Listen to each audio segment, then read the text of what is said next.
Assalamualaikum warahmatullahi wabarakatuh. Alhamdulillah, lisan kita selalu memuji Allah subhanahu wa ta'ala atas segala nikmat yang dilimpahkan kepada kita. Apapun nikmat itu, sekecil sampai sebesar apapun, semuanya Allah subhanahu wa ta'ala perintahkan kita untuk disyukuri. Dan siapapun yang bersyukur, maka akan masuk dalam firman Allah subhanahu wa ta'ala, la in syakartum la azidannakum. Kalau kalian bersyukur dengan mengucapkan Alhamdulillah, maka pasti aku akan menambahnya. Wala in kafartum inna adzabi lasyadid, dan kalau kalian kufur memungkiri nikmat itu maka tentu siksaku sangat pedih.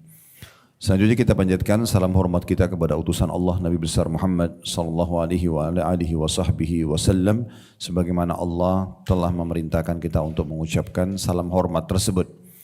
Di awal pertemuan kita terus mendoakan saudara kita di Palestina, semoga Allah subhanahu wa ta'ala memberikan mereka keikhlasan, kesabaran, dan terima para syuhada mereka, serta Allah berikan kemenangan. Dan tentu semoga Allah subhanahu wa ta'ala memberhentikan penjajahan ini dan kezaliman, dan akhirnya mereka juga bisa merasakan kemerdekaan seperti negara-negara yang lain. Allahumma amin. Baik, kita akan lanjutkan teman-teman sekalian seperti biasa di hari Kamis, lanjutan bedah buku 35 amal pelebur dosa yang ditulis oleh Fatin binti Abdul Aziz. Kembali saya ingatkan bahwasanya memang dosa itu harus segera ditinggalkan, dijauhi, dan kalau dikerjakan berarti harus dihentikan dan dibersihkan bekas-bekasnya. Karena dosa itu racun, penghancur, pembinasa, perusak.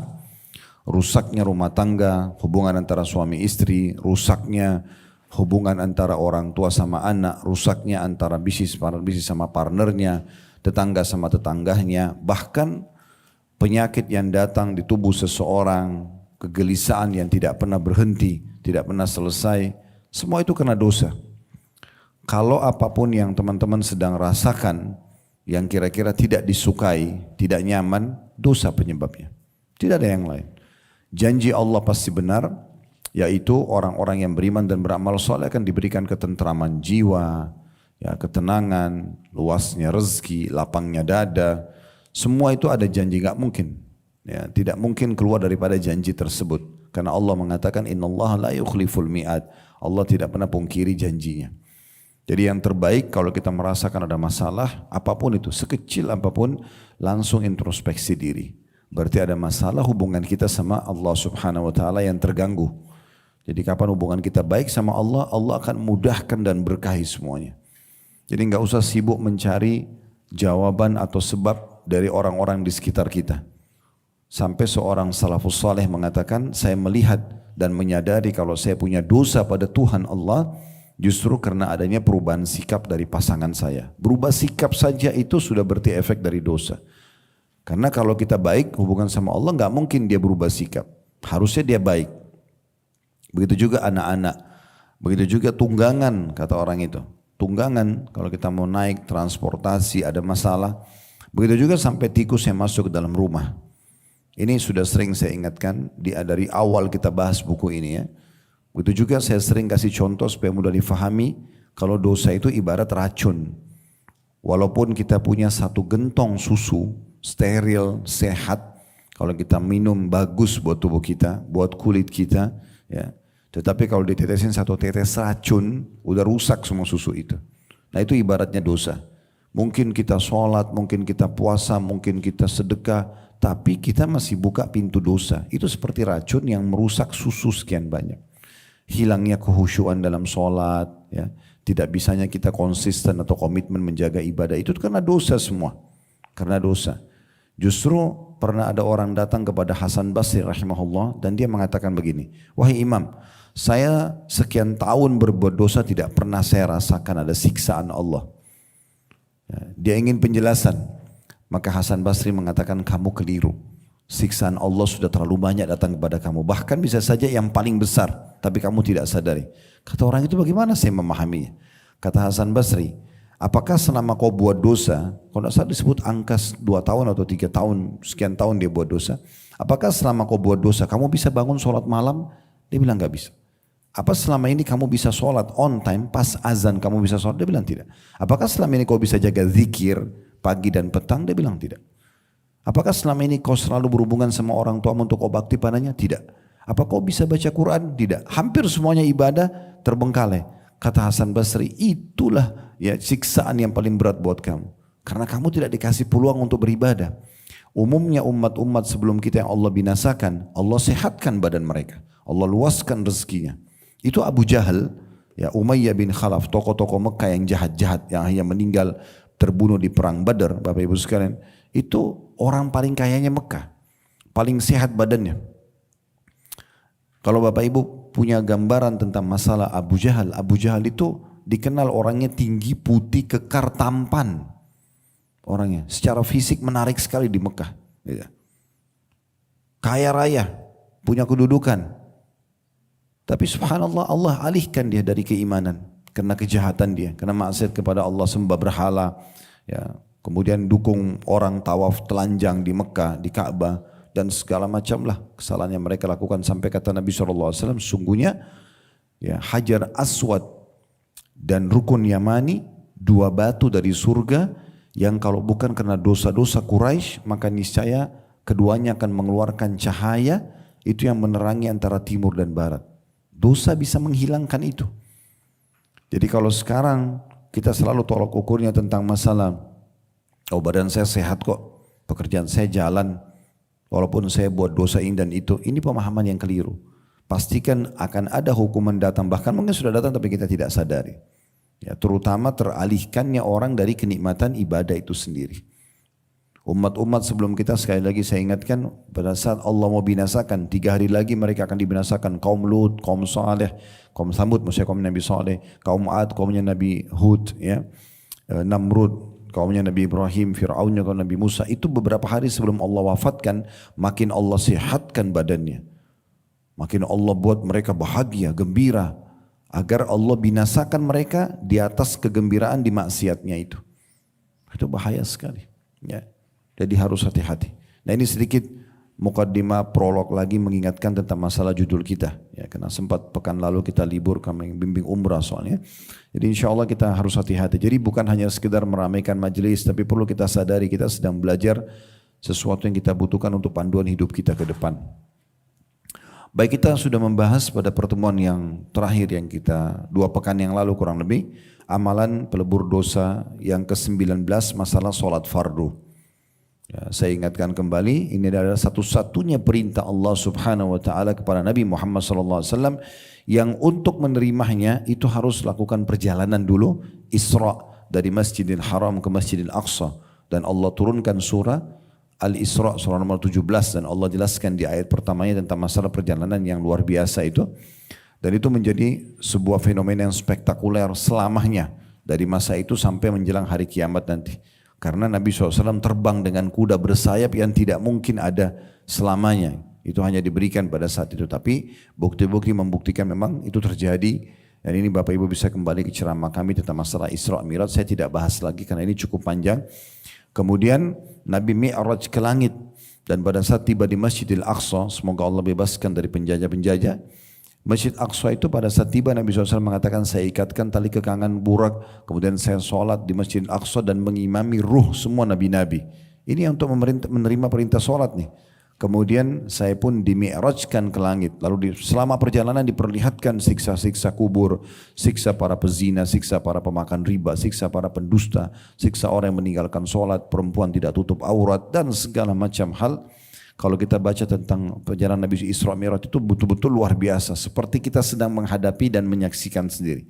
Coba Bapak Ibu ketik tentang riwayat-riwayat Isra Mi'raj itu ajaib sekali.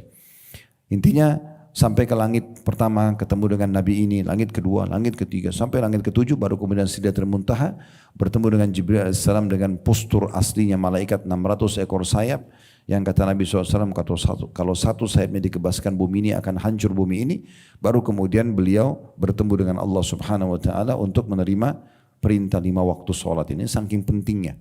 Dan sudah kita sebutkan pada pertemuan yang lalu tentang masalah keutamaan sholat. Yang terpenting adalah menjaga 3 hal dalam sholat itu, tepat waktu, tepat gerakan, dan tepat bacaan. Ya, itu 3 hal kalau disatukan namanya khusyuk. Begitu azan, Bapak Ibu close semua aktivitas lain, tutup, lalu sholat. apapun konsekuensinya. Sampai Umar bin Khattab radhiyallahu anhu pada saat beliau sudah ditusuk oleh Abu Lu'lu' Al-Majusi yang menusuk beliau sehingga beliau mati syahid, itu beliau sempat pingsan karena lubang dari belakang sampai ke depan. Sampai tabibnya waktu itu suruh Umar bin Khattab minum susu, keluar dari depan, keluar dari belakang. Karena besarnya lubang itu. Nah waktu itu beliau pingsan, lalu terdengar suara azan. Waktu itu kan belum ada mikrofon ya, tapi terdengar suara azan dari masjid Nabi SAW. Dan pada masa itu semua yang jadi raja jadi imam. Ya, seperti itu. Jadi Nabi SAW jadi imam di masjid beliau sampai beliau meninggal, kecuali beliau sakit atau musafir. Abu Bakar juga sama, Umar juga sama, terus begitu. Idealnya dalam Islam begitu, pemimpin itu harusnya kayak kita di Jakarta Istiqlal, jadi imam di Istiqlal gitu. Harusnya begitu ya. Jadi Umar ini pingsan, terus pada saat azan itu mereka bingung, ini gimana nih, pingsan, mau dibangunin gimana caranya? Orang pingsan dan dia harus jadi imam. Umar bin Khattab belum tunjuk siapa penggantinya sebelum pingsan. Maka Abbas radhiyallahu anhu berkata, ini paman Nabi, bagaimana? Betulan di sebelahnya ada ponakan dia Ali bin Abi Thalib. Bagaimana ini? Kata Ali, saya punya solusinya. Teriakkan atau bicarakan, sebutkan, bukan teriakkan, sebutkan di kuping Amir Mukminin Umar bin Khattab, sholat dia akan bangun. Lagi pingsan.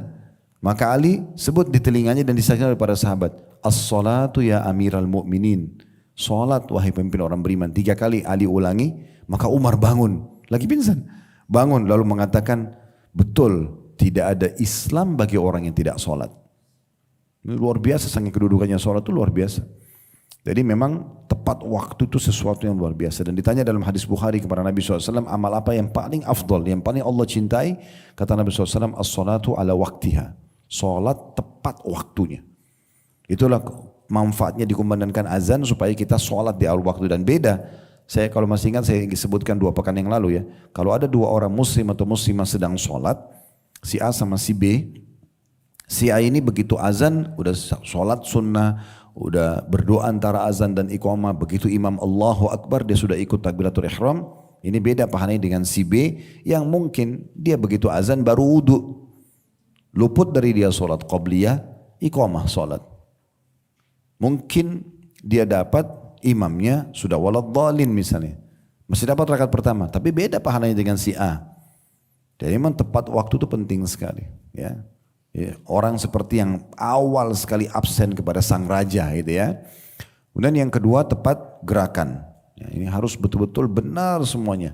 Takbiratul ihram sampai salam. Pelajari, jangan malu, jangan mengatakan oh saya sudah tua, saya sudah tahu. Enggak, harus dicek kembali.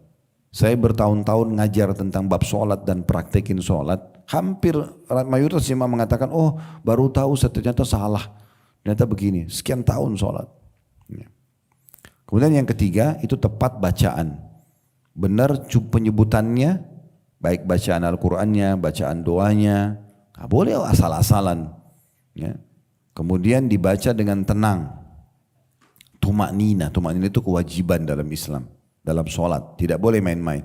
Kalau bapak ibu sholatnya Allah Akbar buru-buru, itu tidak diterima. Percuma, sia-sia saja.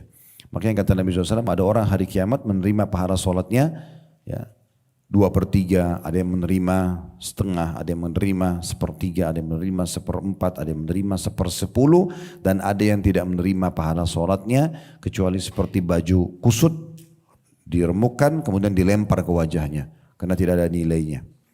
Sayang sekali. Ya, ingat, saya juga ingatkan kembali diri saya dan Bapak Ibu sekalian, semua ibadah yang sudah lewat tidak bisa diperbaiki.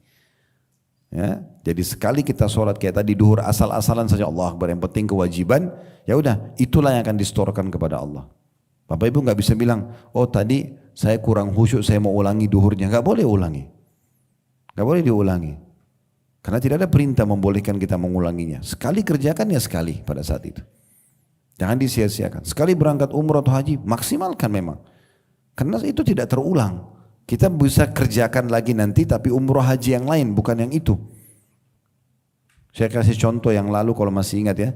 Kalau ada orang ketinggalan sholat, misalnya imam dia telat kehilangan iftitah dan al-fatihah saja. Imam sudah waladhdallin amin baru dia Allah Akbar.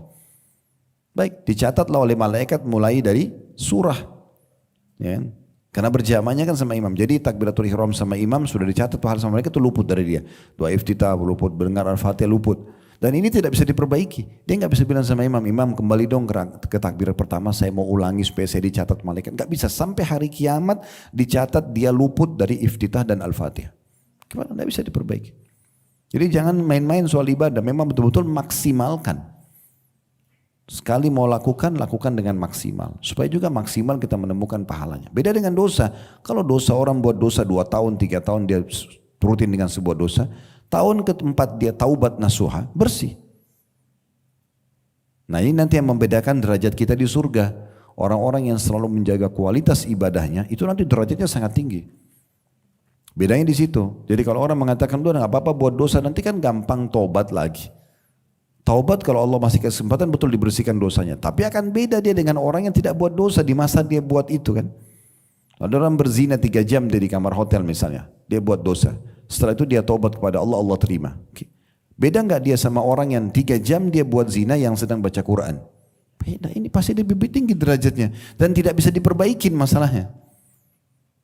Ini betul lepas dari hukuman, tapi dia nggak bisa raih derajat yang harusnya dia bisa raih daripada dia buat dosa itu.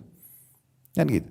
Dan dosa itu selalu dimulai dengan ketakutan, diakhiri dengan penyesalan. Itu dosa udah. Kesimpulan sederhananya begitu. Kalau amal soleh, apapun sifatnya, dimulai dengan ketulusan, keikhlasan, ya, dari hati nurani, karena kalau tidak ikhlas nggak diterima, dan diakhiri dengan ketenangan. Siapapun habis sholat, salam, pasti ada kayak beban yang hilang, terasa tenang, gitu kan? Apapun ibadah yang kita kerjakan, pulang umrah, pulang haji, habis sedekah, apa saja, ada kepuasan. Nah seperti itu. Baik, kita akan masuk sekarang amal ke-20 ya, menunggu waktu sholat. Betul itu bahasanya? Iya. Nah ini menyambung bahasan kita yang tadi. Jadi memang ada keutamaan khusus ini. Apa maknanya menunggu waktu sholat? Ada 2 makna dan dua-duanya bisa disatukan. Yang pertama adalah memang hati seorang muslim dan muslimah gelisah ya, selalu ingin menunggu waktu sholat setelahnya. Dan ini makna yang paling benar. Jadi misalnya Bapak Ibu habis sholat duhur gini, dia itu selalu hatinya siaga. Ini asar gak boleh luput nih. Tepat waktu, tepat gerakan, tepat bacaan. Selesai. Selesai asar, ini maghrib kapan lagi nih? Dia udah persiapkan untuk maghrib itu. Dia sudah persiapkan untuk isya itu. Setelah isya dia persiapkan untuk subuh. Dia siap untuk itu selalu. Dan dengan kesiapan seperti ini maka kan dia hati-hati sekali. Dia gak mau ketinggalan takbiratul ihram pertama imam. Dia gak mau kehilangan sholat qobliyahnya. Dia gak mau kehilangan azan dan doa antara azan iqamah yang mustajab doa. Nah, dia selalu, itu namanya keutamaan menunggu waktu sholat. Ini makna yang paling global dan ini yang makna yang ditujukan oleh para ulama. Makna yang kedua, dan ini bisa masuk ke makna yang pertama, yaitu orang yang sedang duduk sholat, kemudian dia tidak ada aktivitas lain, dia sengaja nunggu. Kayak misal orang duduk di masjid maghrib, isya, atau ibu-ibu di rumah di atas sejadah, lagi nggak ada kegiatan. Apalagi kalau yang anak-anaknya Masya Allah sudah besar, suaminya kebetulan lagi tidak di rumah, dia gak ada aktivitas, rumah nyaman, maghrib duduk di sejadah, dia gak berdiri, dia sengaja nunggu isya. Ya mungkin dengan ngaji, mungkin dengan zikir, intinya niatnya dia ingin nunggu sholat yang setelahnya, nah itu masuk maknanya. Nah menunggu ini, menunggu sholat, semua sholat ini adalah pembersihan dosa. Menunggunya, bahkan banyak sekali hadis yang menyebutkan, nanti akan kita bacakan insya Allah. Kalau Bapak Ibu nunggu antara sholat dengan sholat seperti ini, itu tetap dicatat sebagai orang yang sedang sholat. Jadi kayak misalnya kita duduk maghrib ke isya, kita nggak berdiri dari sejadah kita, memang duduk situ. Itu walaupun kita lagi zikir, walaupun kita lagi misal putar dengerin ceramah, ya, sambil duduk, sambil nunggu, memang mau nunggu sholat. Bukan nanya ibu nggak buka ya gitu ya, tujuannya memang untuk nunggu sholat. Maka itu kita seperti orang sholat, walaupun kita ngobrol, walaupun kita minum, walaupun kita makan, tapi kita lagi nunggu sholat. Memang siap-siap begitu azan udah berhenti semua aktivitas langsung. Ya, nah itu bisa mendapatkan pahala seperti orang yang sedang mengerjakan sholat. Nanti kita bacakan banyak hadisnya ya. Dan tadi saya sudah minta tim untuk share di grup. Ada PDF buku Sahih At-Targhib At-Tarhib, nanti dibuka. Jangan sekarang ya, tapi nanti dibuka, nanti langsung ke halaman 428 nanti. Tapi saya bacakan dulu apa yang ditulis oleh penulis di sini. Kita baca dulu karena beliau mengangkat sebuah hadis, ya. Dan hadis ini termasuk hadis yang penting memang untuk dibahas. Dan setelah itu insya Allah kita baru masuk ke tambahan syarah penjelasan dari buku Sahih Targhib Tarhib. Baik, di halaman 65 ada amal pelebur dosa yang ke-20, menunggu waktu sholat. Sudah saya maknakan tadi menunggu waktu sholat, ya. Baik, dari Abu Hurairah radhiyallahu anhu beliau berkata bahwasanya Rasulullah sallallahu alaihi wasallam bersabda, "Salatul rajuli fi jama'atin tazidu ala salati fi baiti wa salati fi suqihi bid'an wa 20 darajah. Dzalika anna ahadahum idza tawadda fa ahsana al-wudu'a ثم أتى المسجد لا ينهزه إلا الصلاة لا يريد إلا الصلاة فلم يخطو خطوة إلا رفع له بها درجة وحط عنه بها خطيئة حتى يدخل المسجد فإذا دخل المسجد كان في الصلاة ما كانت الصلاة هي تحبسه والملائكة يصلون على أحدكم ما دام في مجلسه الذي صلى فيه يقولون اللهم ارحمه اللهم اغفر له اللهم تب عليه ما لم يؤذ فيه ما لم يحدث فيه." Terjemahannya, kata baginda Nabi SAW, salat seorang laki-laki dengan berjamaah di masjid lebih baik daripada sholat di rumah atau di pasar sebanyak 20 derajat lebih. Ya. Demikian itu bila dia berwuduk dan memperbagus wuduknya lalu pergi ke masjid. Tiada yang mendorongnya kecuali sholat. Tiada yang diinginkan kecuali hanya untuk mengerjakan sholat. Maka setiap langkahnya akan diangkat derajatnya dan dihapus dosanya sampai dia masuk masjid. Lalu apabila telah masuk masjid, dia dianggap orang yang sholat selama sholat itu yang menghalanginya. Nah, ini yang jadi saksi bahasan kita, ya.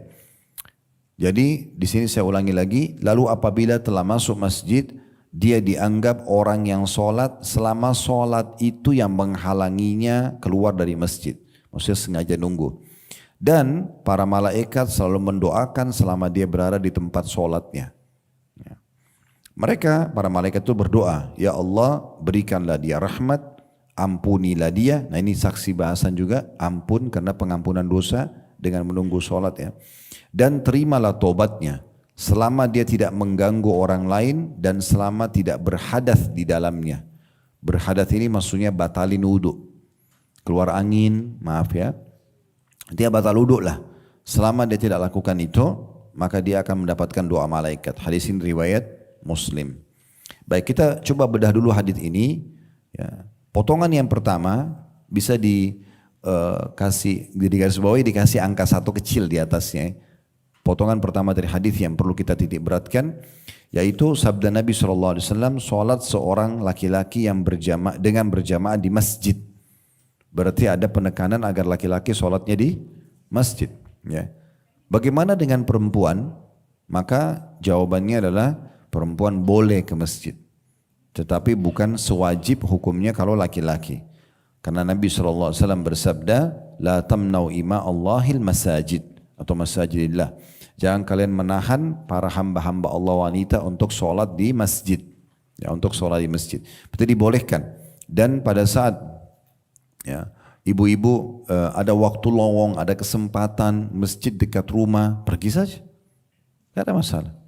Apalagi kalau mau niat mendidik anak-anak, punya anak laki-laki, diajak pergi masjid sholat. Ya. Kecuali memang ada kewajiban-kewajiban yang ibu lakukan, misalnya ada bayi kecil, kemudian ada mungkin suami lagi sakit di rumah atau lagi sakit, atau ada yang ibu harus siapin makanan pulang dari sholat, misalnya harus disiapkan untuk suami, maka ibu sholat di rumah. Itu keringanan yang Allah SWT berikan. Ya, kalau di Indonesia masih mungkin asing ya, tapi sebenarnya hukum agamanya wanita boleh hadir sholat Jumat. Tapi hukumnya sunnah bagi mereka. Makanya kalau lagi umroh, Makkah sama Madinah dibuka kan untuk wanita. Karena memang boleh mereka hadir Jumat. Tetapi tidak sewajib laki-laki. Kalau laki-laki wajib, nggak bisa ada pilihan. Nah, di sini sebuah hukum yang perlu kita fahami. Jadi memang yang dimaksud ini seorang laki-laki, karena laki-laki itu lebih cenderung pendapat jumhur ulama dari hadis ini hukumnya wajib. Ya, kecuali Imam Syafi'i rahimahullah, beliau mengatakan sunnah muakkadah atau sunnah yang sangat ditekankan. Kemudian ini potongan yang pertama yang bisa diambil dari hadis, ya. Dan ada penyebutan di situ lebih baik daripada sholat di rumah atau di pasar sebanyak 20 sekian derajat, ya. Kalau dalam riwayat lain itu 25 kali lipat. Ada riwayat juga 27 derajat. Dan Abdullah bin Abbas radhiyallahu anhu, sahabat Nabi, pada saat memaknakan hadis ini mengatakan bahwasanya 1 derajatnya saja perbedaan antara sholat berjamaah dengan sholat sendiri itu antara langit sama bumi. Antara langit sama bumi. Jadi besar sekali perbedaan jarak derajat-derajat ini. Jadi jangan dianggap remeh gitu, ya. Nah, ada perumpamaan ilustrasi yang menarik. Nah, di sini kan laki-laki disuruh ke masjid, ibu-ibu di rumah. Laki-laki kalau ke masjid umumnya dapat berjamaah. Kalau ibu-ibu lagi nggak ke rumah, nggak ke masjid, usahakan jangan sholat sendiri.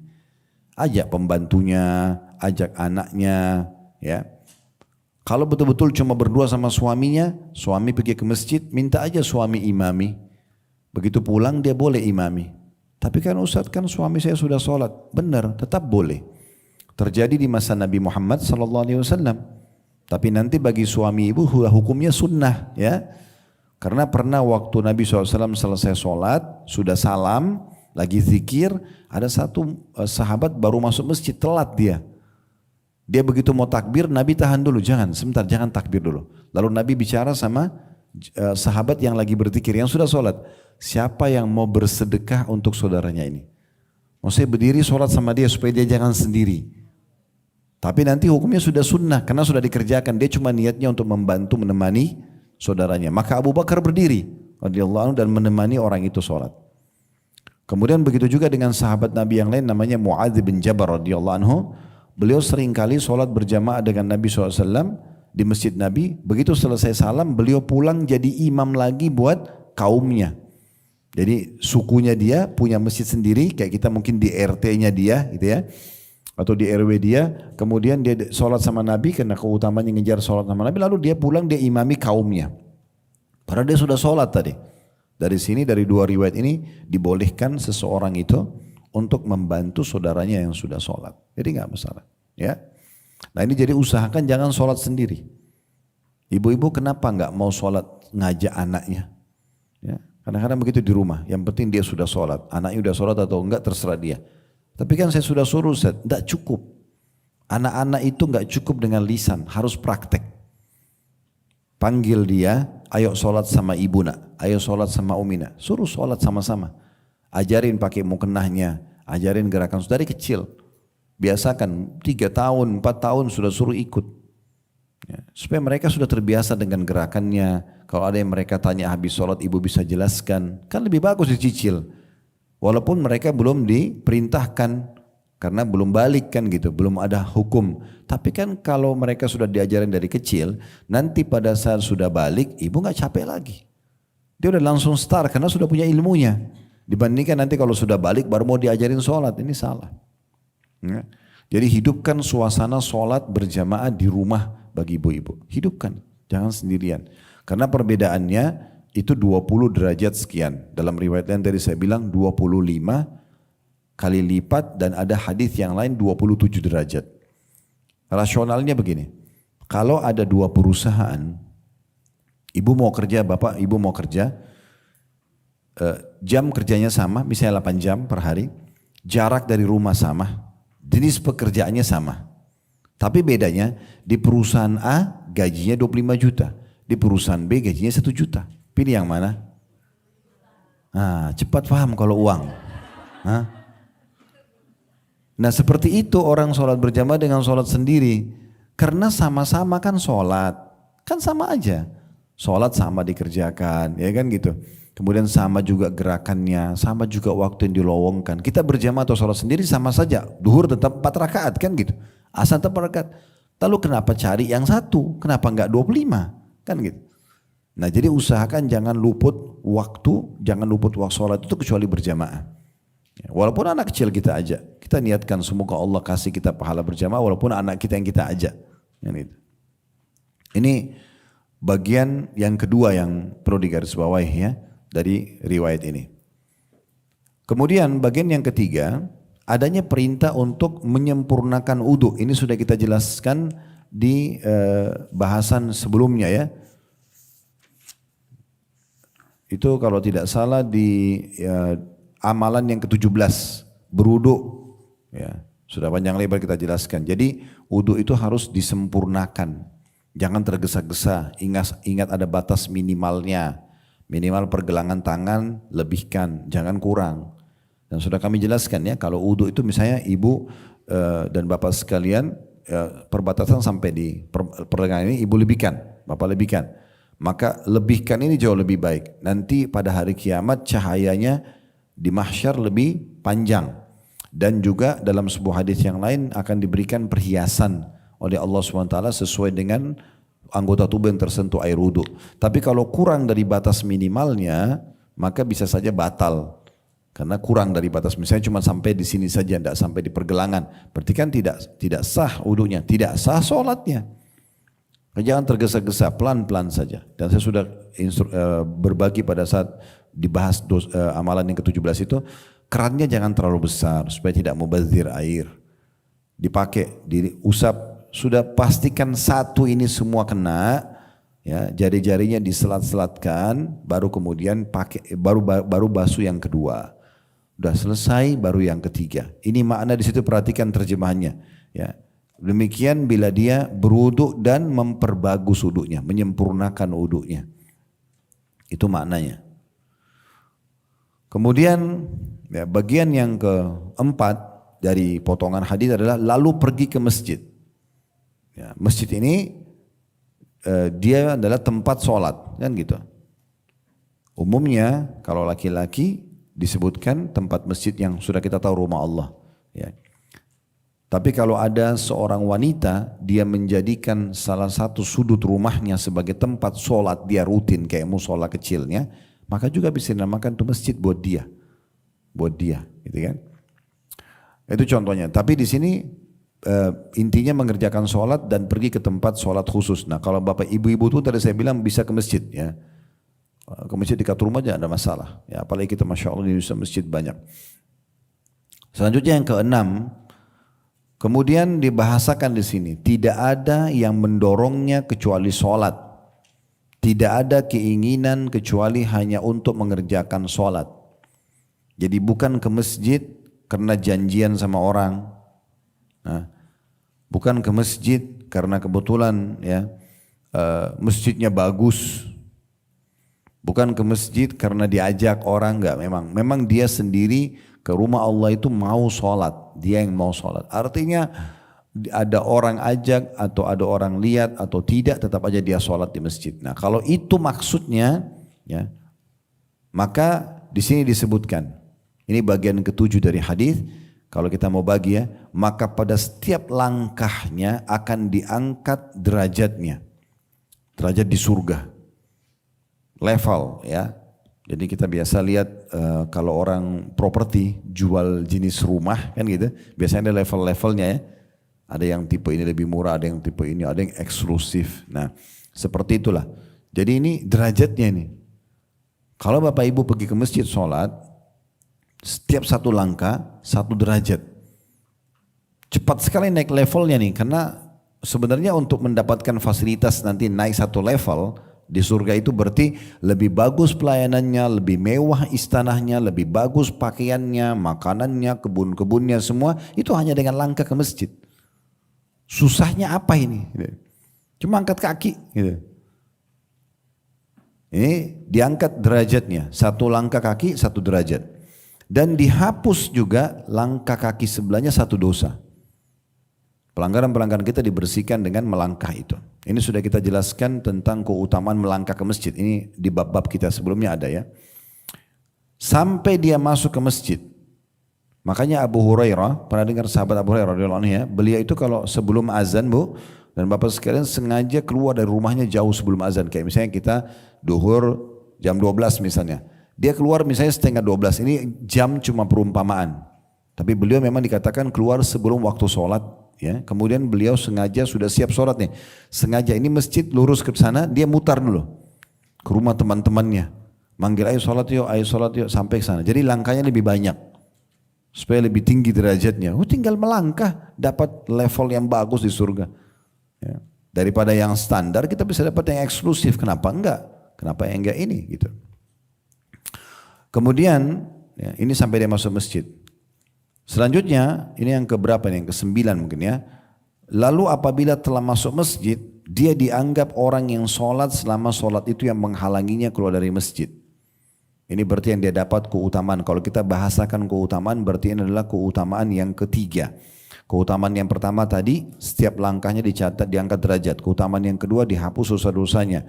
Keutamaan yang ketiga adalah kalau dia ya dianggap kalau dia tinggal di masjid tidak ada yang menghalangi dia keluar kecuali karena ingin tunggu sholat setelahnya, dan ini saksi bahasan kita, maka berarti ini keutamaan yang ketiga. Kemudian yang keempat adalah para malaikat selalu mendoakan selama dia di tempat sholatnya.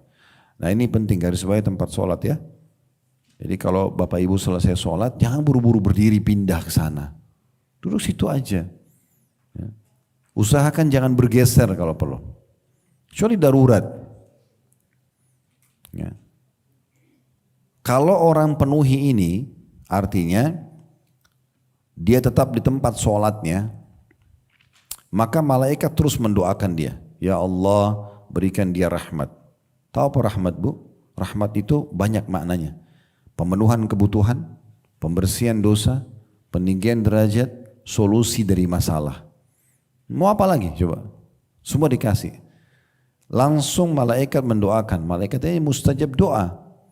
Ya. Kita kalau ketemu satu orang soleh atau soleha dan kita yakin dia dekat sama Allah, kita mengatakan doain saya ya. Kita karena tahu dia orang baik, orang dekat sama Allah, pasti kita yakin doanya diterima. Bagaimana dengan malaikat? Walaupun kita tidak perintahkan, Allah sudah perintahkan, dia langsung suruh doakan.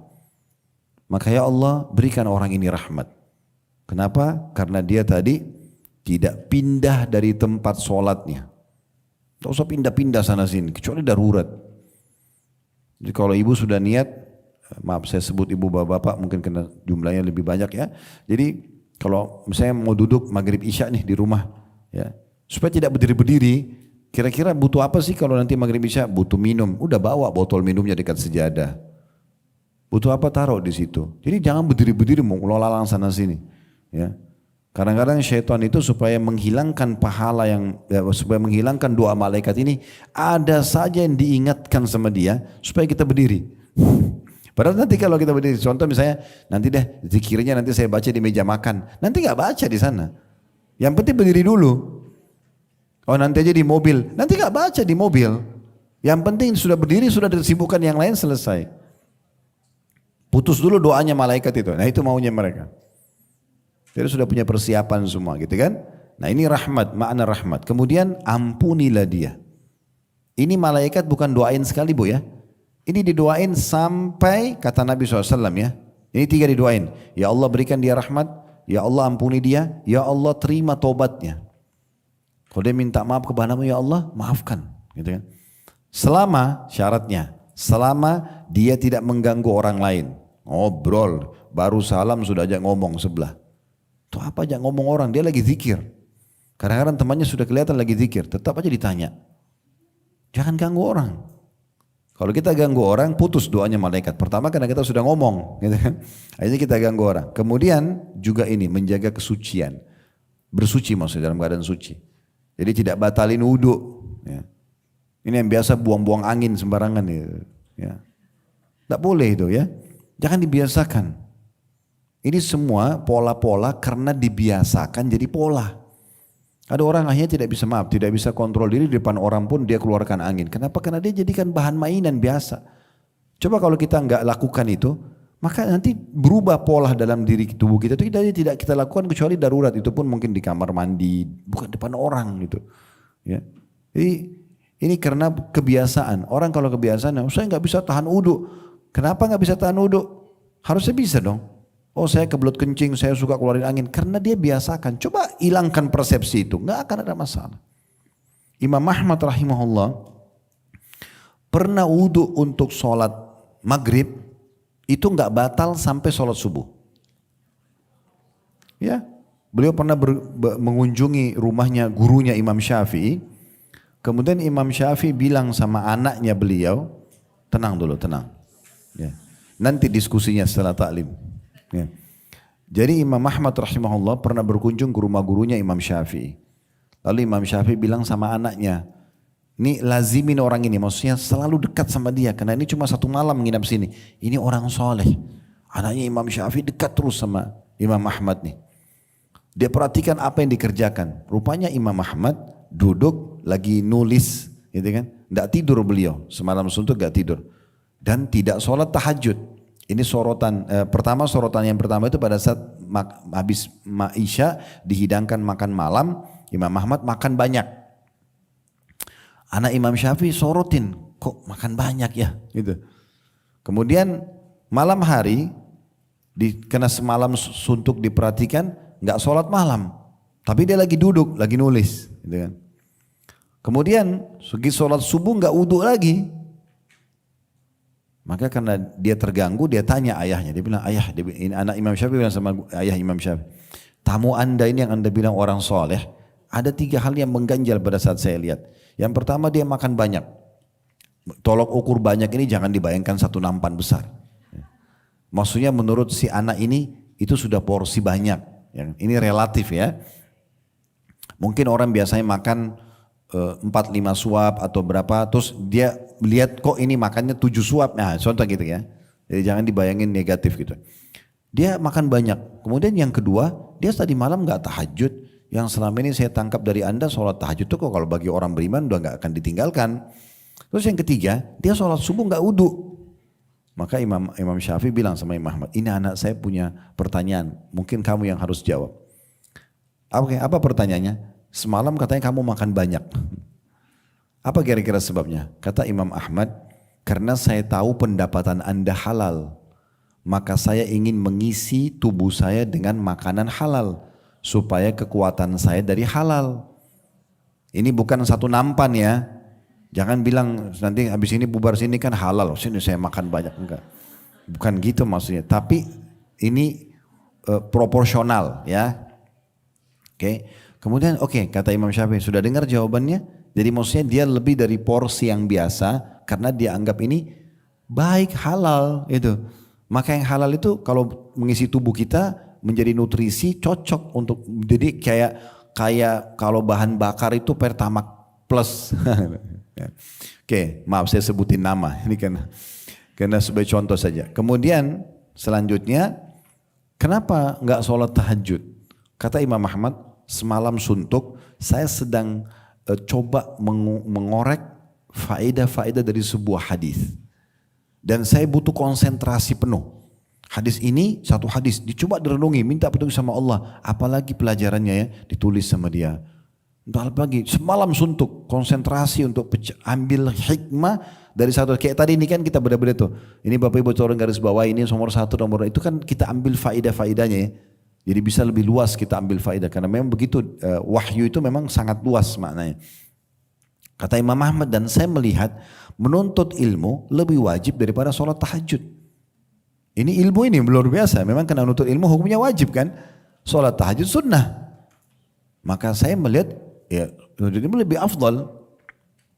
Jadi menurut Imam Ahmad, dan saya memang pernah menemui satu teman saya. Ya saya kenal baik beliau penulis banyak sekali buku yang ditulis. Saya pernah tanya, gimana caranya antum bisa nulis sampai bukunya banyak banget. Mungkin sudah puluhan atau ratusan judul buku ditulis sama dia. Dia bilang, saya Ustadz duduk kemudian saya nulis. Makan pun disuapin sama istri saya nggak berdiri, dia bilang. Saya berdiri, karena memang saya juga pernah coba waktu kita nulis, kalau lagi nulis Bapak Ibu sekalian, itu kalau kita lula-lalang sana sih ambil minum, kamar mandi, keluar sana, ini pecah konsentrasi. Tapi di saat kita lagi duduk, lagi nulis, itu kayak Allah sambungin, oh dalil ini lagi, oh hadis itu lagi, oh kisah ini, kita jadi ingat kapan kita fokus gitu. Makanya saya kalau susun materi saya coba fokus dulu. Oke 1 jam ini saya nggak mau aktivitas yang lain. Itu bagus sekali. Tapi bahasa dia luar biasa. Dia bilang, saya tidak pernah berdiri, saya tulis. Sampai buku itu target saya terpenuhi, baru saya aktivitas yang lain. Saya juga pernah rasakan tuh pada saat susun skripsi, tesis gitu kan. Itu memang sampai ayah saya datang ke kamar saya baru bahasakan. Dia sudah makan. Udah insya Allah nanti. Saya cuma berdiri sholat. Urusan lain enggak. Udah.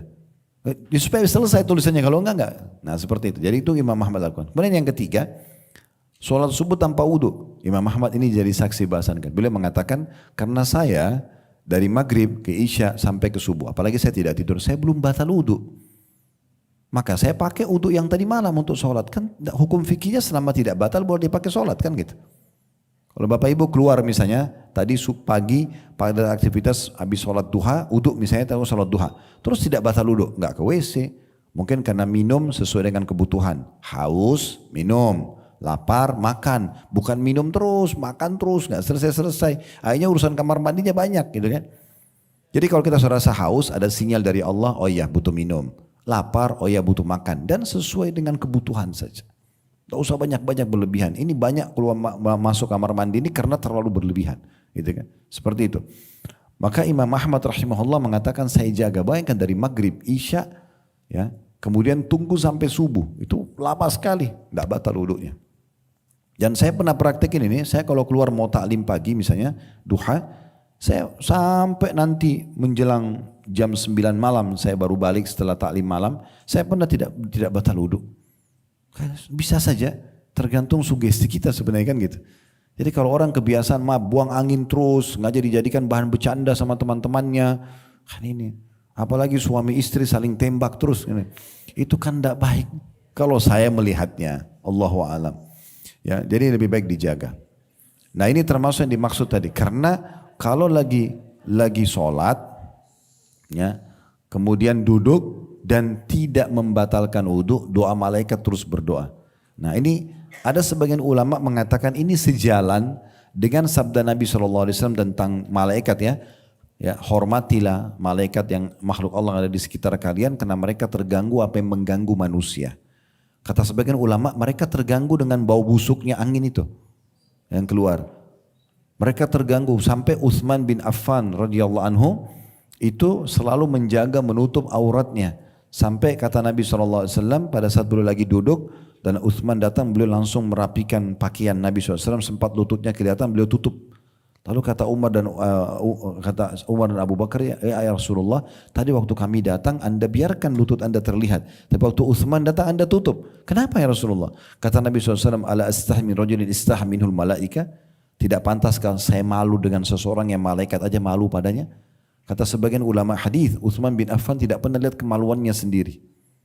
Saking malunya sama Allah. Betul dia bersihkan tapi enggak.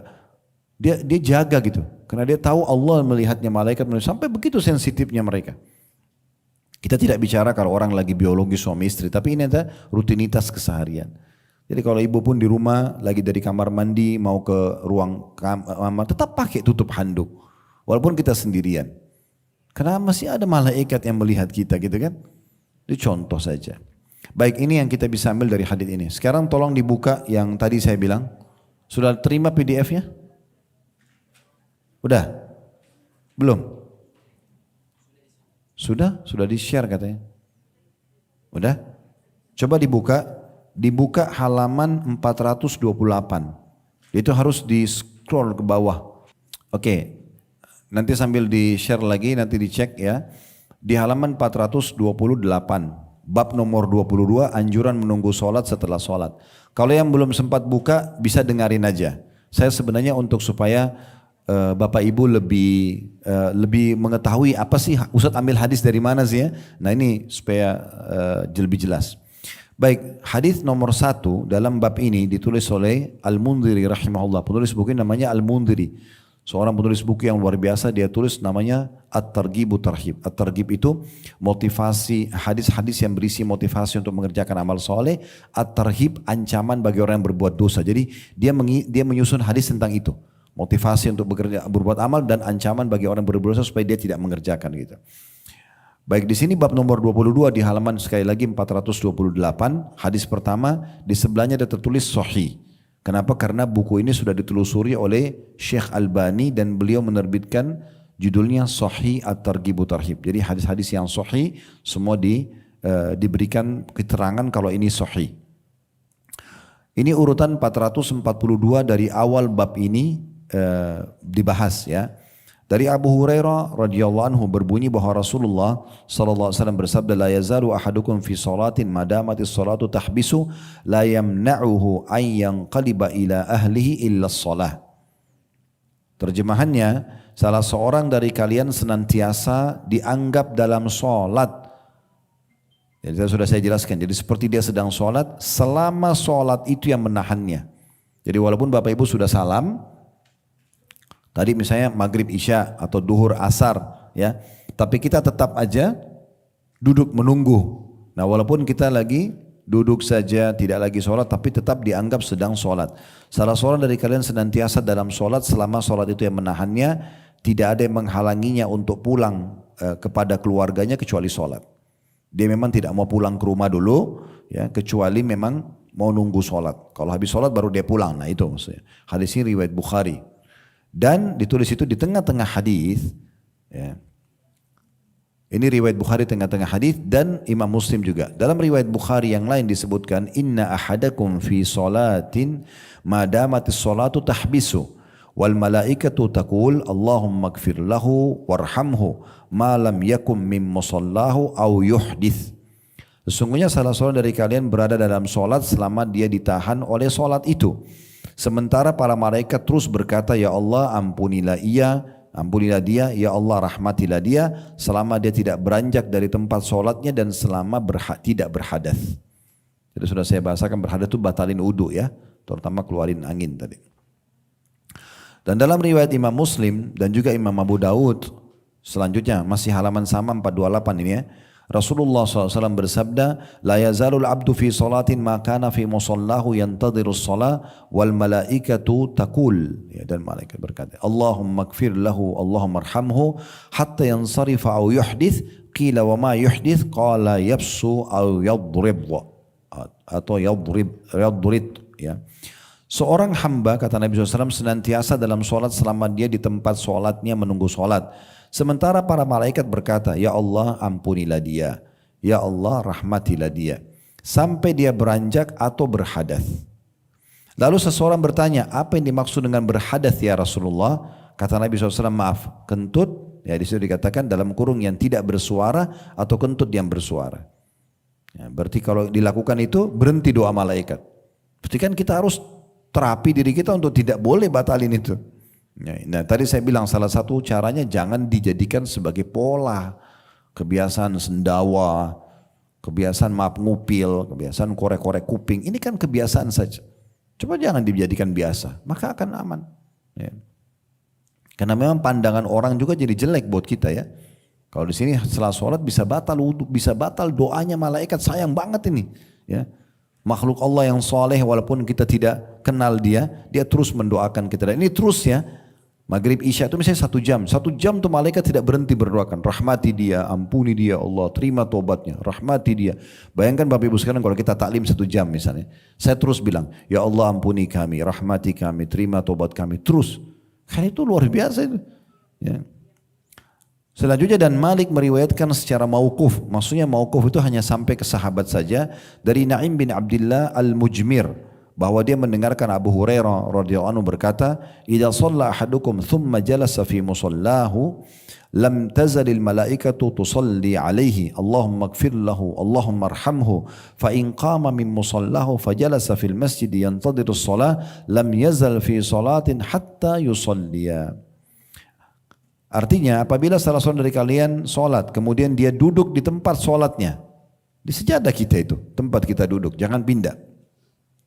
Maka para malaikat selalu berdoa untuknya, ya Allah ampuni dia, ya Allah rahmati dia. Jika dia beranjak dari tempat solatnya lalu duduk di masjid menunggu solat, maka dia senantiasa dalam solat sehingga dia solat. Jadi mirip tadi ya. Ini semua hadis semakna sebenarnya.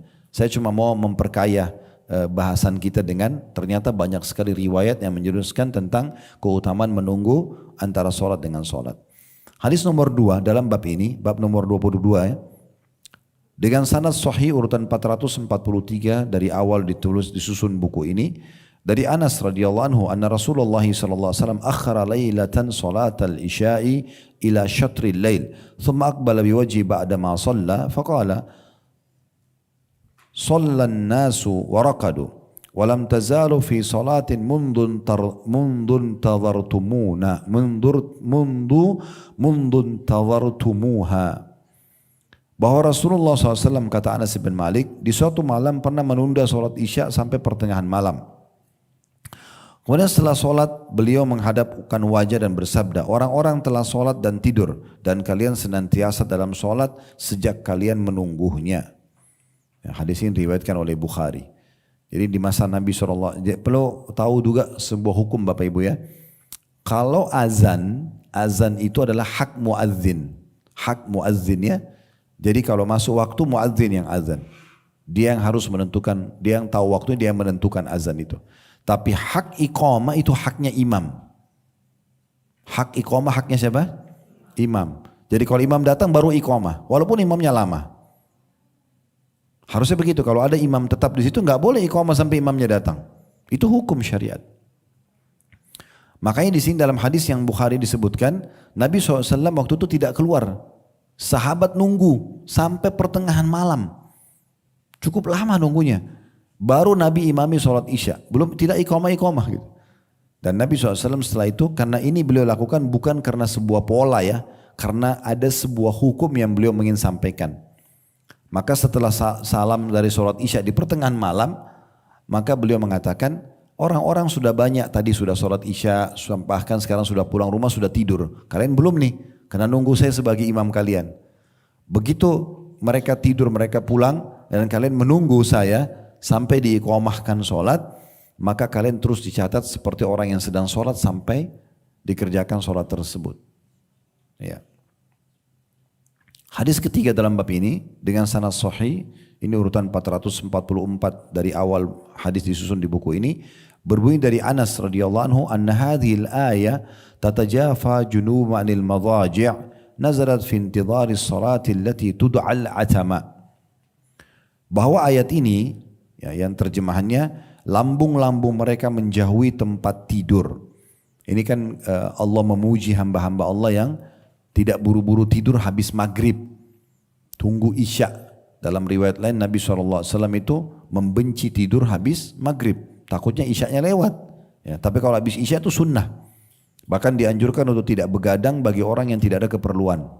Ya. Maka kata beliau, ayat ini yang artinya lambung-lambung mereka menjauhi tempat tidur, turun berkaitan dengan sholat, menunggu sholat yang dikenal dengan sholat isya. Hadis ini diriwayatkan Tabarani dan beliau mengatakan hadis ini hasan. Hadis nomor 4 dalam bab ini dengan sanad sahih dari Abdullah bin Amr radhiyallahu anhuma. Abdullah sahabat, Amr ayahnya sahabat, Amr bin As.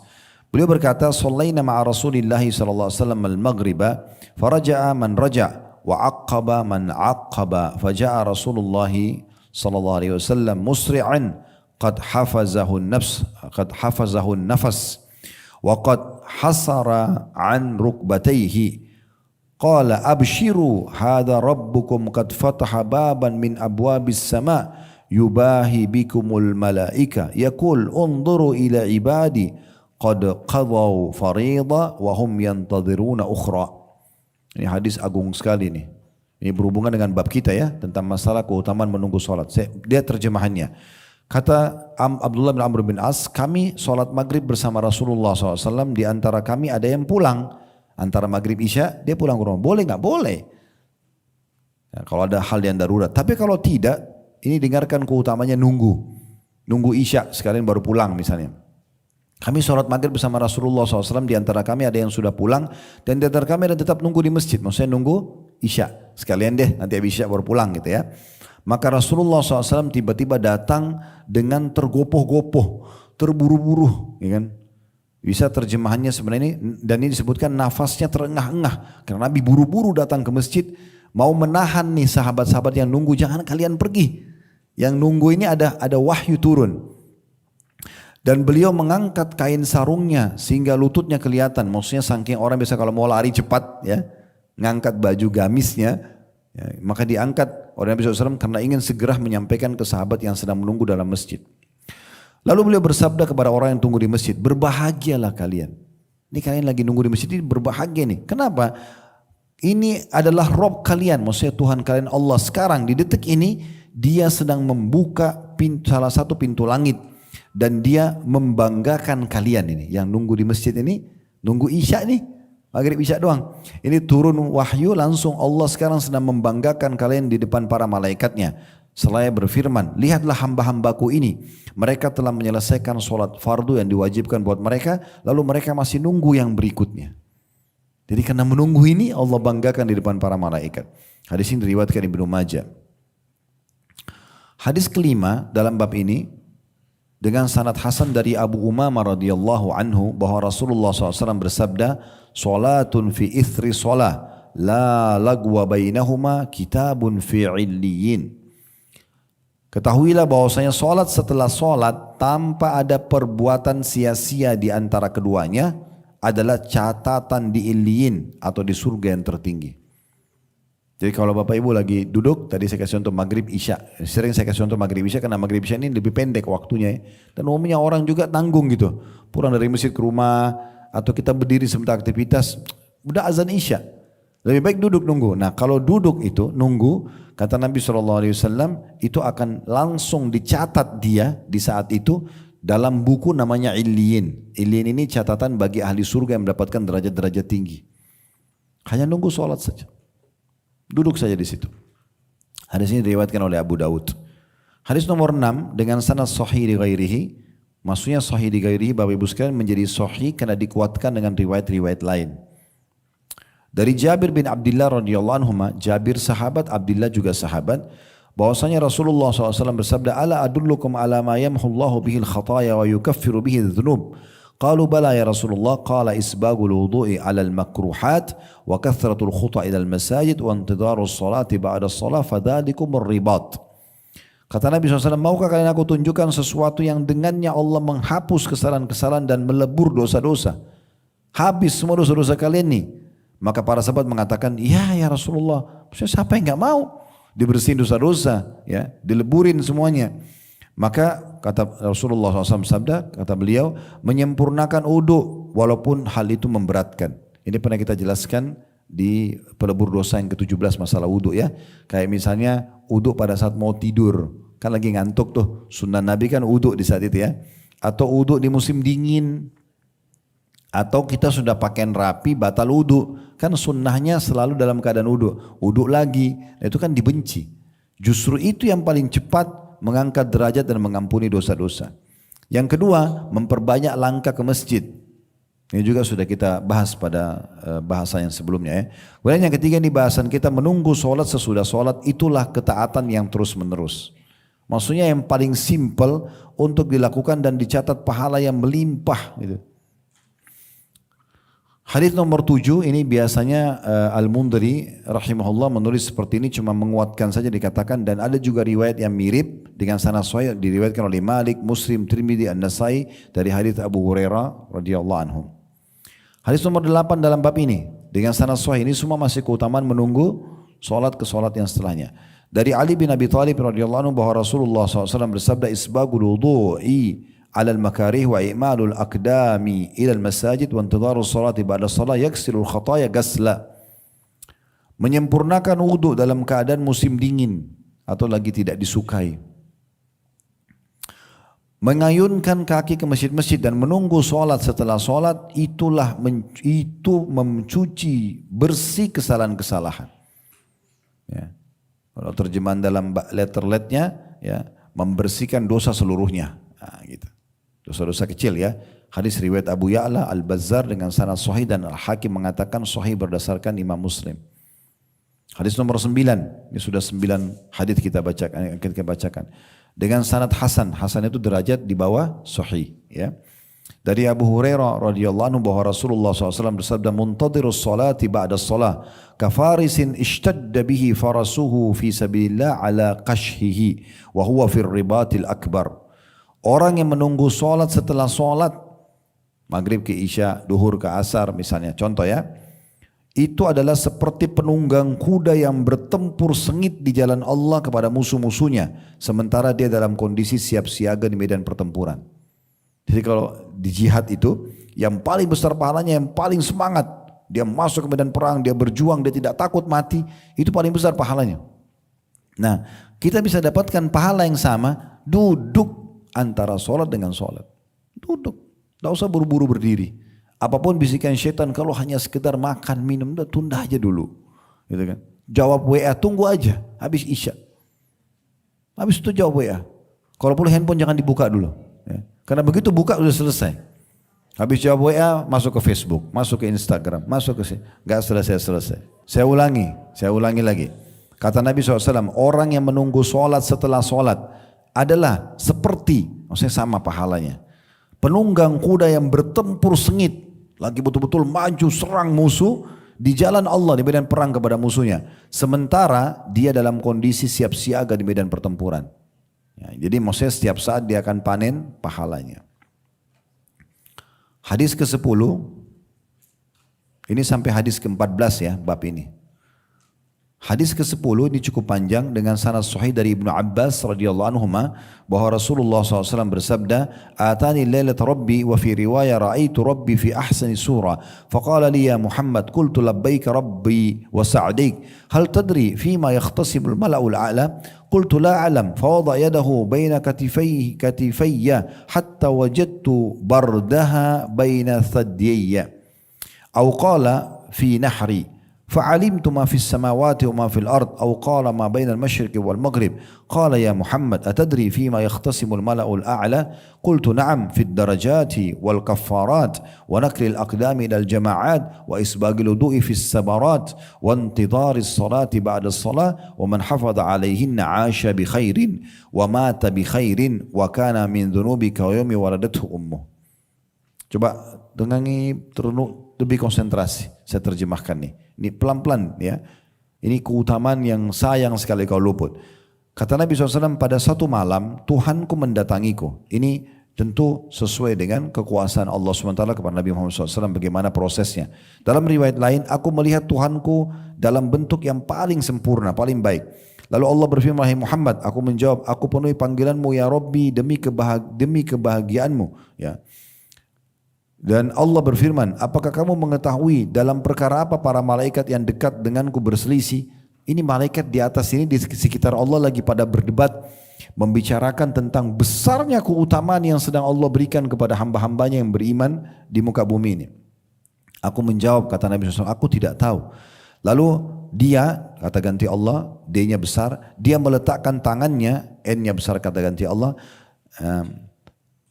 di antara kedua pundakku sehingga aku merasakan dingin di dadaku. Ya. Atau beliau bersabda di leherku. Lalu aku tiba-tiba pada saat itu mengetahui apa yang ada di langit dan apa yang ada di bumi. Jadi Allah SWT menjadikan ini mukjizat. Ya, Allah berikan langsung Nabi SAW jadi tahu semua malaikat lagi bicara apa di atas, di langit dan di bumi. Allah langsung tiba-tiba tadi tahu, tadinya nggak tahu. Lalu kata Nabi SAW dalam riwayat lain, bahkan aku jadi mengetahui antara timur dan barat. Allah berfirman, wahai Muhammad, setelah itu ditanya lagi, tahukah kamu dalam perkara apa para malaikat yang dekat denganku sedang berselisih? Maksudnya debat-debatan nih ngomong, ini luar biasa nih, ini luar biasa nih, gitu ya. Maka aku menjawab, iya. Kata Nabi SAW, sekarang beliau sudah tahu karena Allah berikan informasi itu. Dalam urusan derajat, derajat-derajat yang didapat di surga, level-level naik, fasilitas lebih bagus, yang sangat mudah dijangkau. Kemudian kafarat, pembersihan dosa, itu kafarat. Dengan mengayunkan langkah kepada sholat jamaah, hanya itu saja, azan ke masjid sholat, itu aja. Atau azan ibu-ibu langsung pakai mukena, udah wudhu sholat, itu aja. Itu sudah luar biasa, pembersihan dosa, peninggian derajat yang luar biasa. Kemudian yang kedua, menyempurnakan wudhu dalam keadaan dingin yang sangat, atau masih orang tidak suka ya, pada waktu orang tidak suka. Dan yang ketiga, menunggu sholat sesudah sholat. Nah, perhatikan apa yang kita dapatkan ya, setiap wudu batal, wudu lagi. Apalagi di waktu tidak suka, kayak mau tidur, batal wudhu terus wudhu lagi, ya supaya jangan nanti mau sholat baru wudhu. Enggak, kita sudah dalam kondisi siap, ya, selalu suci. Ya, meninggal pun dalam kondisi kita wudhu bagus, gitu kan? Contohnya, atau maaf, orang kalau suami istri mau ulangi biologis, sunnahnya berwudhu. Kata Nabi SAW, sampai mau ulanginya dia berwudhu, karena itu lebih memotivasi dia. Walaupun wanita haid boleh dalam kondisi wudhu, dia wudhu kalau mau tidur, ya gitu. Nah itu contohnya. Oke, selanjutnya di sini kalau dia lakukan semua itu, kata Nabi SAW, barang siapa yang menjaganya, menjaga 3 hal tadi ya, dia ya mengayunkan kaki ke masjid berjamaah, menyempurnakan wudhu di waktu dingin atau pada saat waktu tidak disukai, dan menunggu sholat ke sholat setelahnya.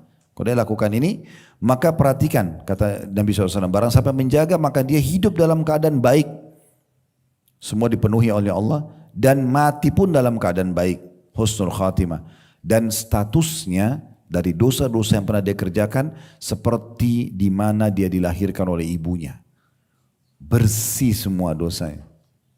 Terus kenapa malas wudhu? Ngantuk Ustaz, lawan ngantuk, cuma ngantuk doang. Nanti hari kiamat kita bilang, kenapa kau enggak udah waktu mau tidur? Saya malas ya Allah. Ya udah silakan. Hanya malas doang, kenapa cuma malas? Ini penyakit paling luar biasa al-malas ini. Yang ke-11, hadis dengan sanad hasan sahih dari Abu Sa'id al-Khudri radhiyallahu anhu, dia berkata, Rasulullah SAW bersabda, ala adullukum ala ma yukaffirullah bihil khataya wa yazidu bihi fil hasanat. Qalu bala ya Rasulullah. Qala isbagul wudu'i aw tahuri fil makarih wa kathratul khuta ila hadzal masjid wa salatu ba'da as-salah wa ma min ahadin yakhruju min baiti mutatahhiran hatta ya'ti al-masjid fayusalli fihi ma'al muslimin aw ma'al imam thumma yantadiru as-salah allati ba'daha illa qalatil malaika Allahumma ighfir lahu Allahumma arhamhu. Maukah kalian, kata Nabi SAW, aku tunjukkan sesuatu yang dengannya Allah menghapus kesalahan-kesalahan dan menambah banyak sekali pahala-pahala atau kebaikan-kebaikan. Mereka para sahabat menjawab, tentu ya Rasulullah. Maka kata Nabi SAW, menyempurnakan wudhu atau bersuci dalam keadaan sangat dingin. Dan juga memperbanyak langkah ke masjid. Masjid ini maksudnya karena Nabi SAW sedang menunjuk masjidnya pada saat itu. Jadi kita bisa ke masjid mana saja. Dan sholat setelah sholat, tunggu sholat ya wajib yang setelahnya. Dan ini berlaku di sholat wajib ya. Subuh ke duhur, duhur ke asar, asar ke maghrib, maghrib ke isya, isya ke subuh lagi. Jadi cuma sholat wajib. Tidak ada seorang pun yang keluar dari rumahnya dalam keadaan suci, lalu dia datang ke masjid, sholat di dalamnya bersama kaum muslimin atau bersama imam, kemudian menunggu sholat yang berikutnya, kecuali para malaikat berkata, ya Allah ampuni dia, ya Allah rahmati dia. Di sebelahnya ada tulisan al-hadith, lihat nggak? Lihat. Ya, itu al-hadith maksudnya hadisnya masih bersambung. Tapi saksi bahasan sampai sini. Mirip kalau kita ada tulisan ayat Al-Quran terus titik-titik terus al-ayah. Nah itu berarti maksudnya ayatnya masih ada lanjutan. Seperti itu maknanya. Hadis ini riwayat Ibnu Majah, Ibnu Khuzaimah, Ibnu Hibban dalam Sahih. Jadi banyak perawi-perawi hadis. Hadis ke-12 dengan sanad hasan di ghairihi, menjadi hasan karena dikuatkan dengan riwayat-riwayat lain dari Anas radhiyallahu anhum, dari Nabi SAW beliau bersabda, thalathun kaffarat wa thalathun darajat wa thalathun munjiyat wa thalathun muhlikat. فأما الكفارات فإسباغ وضوء في السبرات وانتظار الصلاة بعد الصلاة ونقل الأقدام إلى الجماعات وأما الدرجات فإطعام الطعام وإفشاء السلام والصلاة بالليل والناس نيام وأما المنجيات فالعدل في الغصب والرضا والقصد في الفقر والغنى وخشية الله في السر والعلانية وأما المهلكات فشح مطاع وهوى متبع وإجاب المرء بنفسه. Ini hadis panjang sebenarnya penjelasannya ya. Nanti kalau mau ikutin bisa di playlist YouTube kami sudah ada bahasannya. Tapi saya baca saja supaya Bapak Ibu tangkap dulu saksi bahasan kita. Kata Nabi SAW, 3 perkara pelebur dosa, 3 perkara pengangkat derajat, 3 perkara penyelamat, dan 3 perkara pembinasa. Jadi 4 hal yang dibahas. Ya, ada 3 hal pelebur dosa, ada 3 hal pengangkat derajat, ada 3 perkara penyelamat dan 3 perkara pembinasa. Baik, adapun yang melebur dosa yang pertama adalah menyempurnakan wudhu pada waktu yang sangat dingin, menunggu sholat setelah sholat dan melangkahkan kaki untuk sholat jamaah. Itu yang pertama yang pelebur dosa. Kemudian selanjutnya, adapun yang mengangkat derajat, memberi makan, traktir orang. Jangan suka ditraktir saja, ya. Memberi makan, suka berbagi, menebarkan salam, suka ucapin salam, assalamualaikum warahmatullahi wabarakatuh, ya. Dan sholat di malam hari sementara orang-orang sedang tidur. Ya, ini yang paling cepat mengangkat derajat. Kemudian adapun yang menyelamatkan di dunia dan di akhirat, berlaku adil pada waktu marah dan ridho. Jadi kalau kita lagi marah pun sama seseorang, kalau dia benar tetap harus kita adil.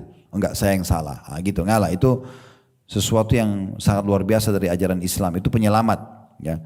Kemudian ekonomis pada waktu kekurangan dan berkecukupan. Maksudnya sesuai dengan kebutuhan, bukan keinginan. Ya. Kemudian dan takut kepada Allah dalam situasi sembunyi-sembunyi atau terang-terangan. Rame-rame tidak buat dosa, sendiri pun tidak buat dosa. Nah, itu adalah penyelamatan. Kemudian yang terakhir adalah yang membinasakan. Yang pertama, membinasakan sifat kikir yang terus diperturutkan. Selama di jalan Allah, stop perhitungan, keluarkan saja. Semua yang kita sedekahkan di jalan Allah akan kita bawa ke timbangan amal. 100 juta, 1 miliar, berapapun kita keluarkan itu sedang kita bawa ke akhirat. Ya. Jadi jangan kikir, nggak boleh. Kemudian yang kedua, hawa nafsu yang diikuti dalam perbuatan dosa. Dan yang terakhir, bangga atau ujub seseorang terhadap dirinya sendiri. Seakan-akan dia yang paling cantik, dia yang paling gagah, dia yang paling kaya, dia yang paling pintar. Ini nggak bisa. Ini pembinasa. Ya. Makanya setiap kita lihat orang di depan kita, kalau dia masih muda, kita katakan, oh dia lebih sedikit dosanya, supaya kita tidak anggap remeh dia. Kalau dia lebih tua, oh dia lebih banyak amalnya, maka kita juga tidak anggap remeh orang. Nah, gitu. Hadis ke-13, ini saya tidak jelaskan hadisnya. Kalau saya jelaskan satu hadis ini bisa ya satu pertemuan sendiri. Cuma kita ambil saksi bahasan tentang masalah menunggu sholat ke sholat setelahnya. Hadis ke-13, ini ada 14 hadis dalam bab ini dengan sanad sahih dari Uqbah bin Amir radhiyallahu anhu dari Rasulullah SAW bahwasanya beliau bersabda, al-qaidu ala salati qal kanit wa yuktabu minal musallin min hini yakhruju min baiti hatta yarji'a ilaihi. Orang yang duduk menunggu solat adalah seperti orang yang solat atau mendirikan solat. Jadi orang yang nunggu solat ke solat setelahnya seperti orang yang sedang berdiri solat. Dia ditulis termasuk orang-orang yang sholat sejak dia keluar dari rumahnya ya, sampai dia kembali lagi. Hadis ini riwayat Ibnu Hibban. Jadi mulai dia mau menuju ke masjid itu sudah dicatat seperti orang sedang sholat. Walaupun dia ngobrol, walaupun dia jalan gitu. Sampai dia pulang lagi. Dalam riwayat lain, al-qaidu yar'as salata kal qanit. Orang yang duduk menunggu sholat seperti orang yang berdiri sholat. Baik, hadis terakhir dalam bab ini nomor 14 dengan sanad hasan di ghairihi dari seorang wanita yang membaiat Nabi SAW, maksudnya tidak disebutkan sini namanya siapa dia radhiyallahu anha, bahwasanya dia berkata, ja'ana Rasulullah SAW wa ma'ahu ashabu min bani Salimah faqarrabna ilaihi ta'aman fa'akala thumma qarrabna ilaihi wudu'an fatawadda thumma aqbala ala ashabi faqal ala ukhbirukum bimukaffiratil khataya qalu bala qala isbagul wudu'i ala al-makarih wa kathratul khuta ila al-masajid wa intidharus salati ba'da as-salat. Rasulullah SAW datang kepada kami disertai para sahabatnya dari Bani Salimah. Lalu kami menghidangkan makanan kepada beliau. Beliau pun makan. Kemudian kami menyiapkan air wudhu. Maka beliau berwudhu. Kemudian beliau menghadapkan setelah wudhu wajahnya ke arah para sahabatnya dan berkata, maukah kalian aku tunjukkan pelebur-pelebur kesalahan atau dosa? Para sahabatnya menjawab atau mereka menjawab tentu. Kata Nabi SAW menyempurnakan wudhu dalam keadaan sangat dingin, memperbanyak langkah ke masjid dan menunggu sholat setelah sholat. Saksi bahasan kita menunggu sholat setelah sholat. Hadis ini diriwayatkan oleh Imam Ahmad. Baik bu saya teman-teman sekalian, semoga apa yang kita bahas hari ini bermanfaat buat kita. Kalau ada benar dari Allah, kalau ada salah dari saya mohon dimaafkan. Saya terus mengajak teman-teman untuk bergabung mendukung channel dakwah kami dengan dua kegiatan. Yang pertama tentunya kalau di YouTube di subscribe, like dan juga loncengnya supaya langsung dapat notifikasi dari kami setiap ada informasi baru. Dan insya Allah di YouTube itu kami 24 jam. Jadi walaupun tidak live seperti ini akan ada terus diputar serial-serial ceramah. Kemudian di Instagram, di Facebook, mungkin di TikTok ada di follow, di share ya. Ini termasuk hal yang bisa Bapak Ibu partisipasi bersamakan di pahala. Yang kedua, Bapak Ibu bisa menjadi donatur tetap untuk kegiatan dakwah kami. Kami sering membeli kamera, kebutuhan-kebutuhan, gaji teman-teman yang bergerak di digital studio. Itu bisa Bapak Ibu raih pahala di situ, insya Allah bisa menjadi donatur tetap. Masuk ke Yayasan Sedekah Kreatif, cari ada kegiatan inso atau infak sedekah. Itu insya Allah cukup banyak. Kalau tidak temukan, nanti kami minta teman-teman tim untuk share juga insya Allah. Dan juga jangan lupa selalu mendoakan saudara kita di Palestina. Terus jadikan doa rutin kita sampai Allah SWT berikan kepada mereka kemenangan. Allah ikhlaskan niat mereka dan juga Allah terima para syuhada mereka. Dan mudah-mudahan kita termasuk orang yang partisipasi dengan doa itu ya, dalam pahala-pahala bersama mereka. Mungkin begitu saja, semoga bermanfaat. Subhanakallahumma bihamdika asyhadu an la ilaha illa anta astaghfiruka wa atubu ilaik. Wassalamualaikum warahmatullahi wabarakatuh.